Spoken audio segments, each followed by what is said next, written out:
안녕하세요. 속보TV입니다. 오늘은 한일 핵무장을 거론하는 미국의 상황에 대해 알아보겠습니다. 구독과 좋아요는 저에게 큰 힘이 됩니다.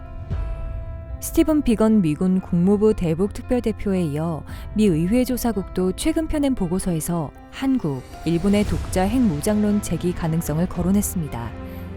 미 CRS는 지난 6일 개정 발간한 비전략 핵무기 보고서에서 동맹국들이 미국의 핵무기를 신뢰하지 못하게 될 경우 스스로 핵무기를 가져야 한다고 생각할 수 있다고 하면서 특히 중국, 북한 등 이웃 핵무장 국가로부터의 위협에 직면하고 있는 일본과 한국이 그런 판단할 것임은 자명하다고 하였습니다.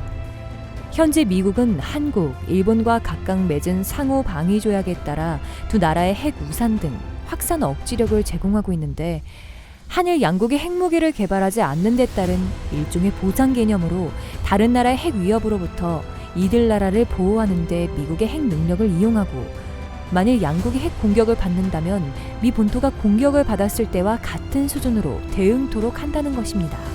그러나 CRS는 이번 보고서에서 최근 수년간 일부 한국 정치인들은 북한의 핵무기 개발 시험에 따른 대응 차원에서 미국의 전술 핵무기를 한반도에 재배치하거나 심지어 한국이 자체적으로 핵 능력을 개발해야 한다고 요구해왔고 CRS는 한국의 현 정부는 이런 견해를 지지하지 않는다면서도 이런 주장이 제기된 사실은 미국으로부터의 안전보장에 취약하다고 생각하는 반증이라며 지적했습니다.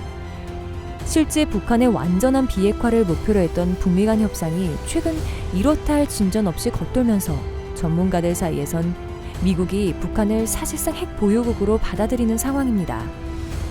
미국의 속내는 중국을 겨냥한 것이겠지만 북핵 위협의 직접 당사자인 우리로서도 흘려듣기만 할 수 없는 처지입니다. 핵무기화를 추진하면 북한 핵무장을 정당화시켜주고 동북아 지역이 핵 도미노에 빠지는 등 상황을 되레 악화시킬 수 있다는 우려가 없진 않지만 비핵화 협상이 겉돌면서 북한이 사실상 핵 보유국으로 인정돼가는 기류에서 현실적으로 우리는 핵 위협에 노출돼 있는 것입니다. 그런데도 정부 대책이라곤 대화를 통한 해결뿐이다. 한반도 비핵화 방침에 변함이 없다며 무작정 핵 무기화를 금기시만 할 일은 너무 아니한 생각입니다. 미국의 의도는 둘째치고 국가와 국민의 안위를 위해 자위수단으로서의 핵 대응은 어떤 식으로도 검토할 단계입니다. 이상 속보TV였습니다. 구독과 좋아요 부탁드립니다.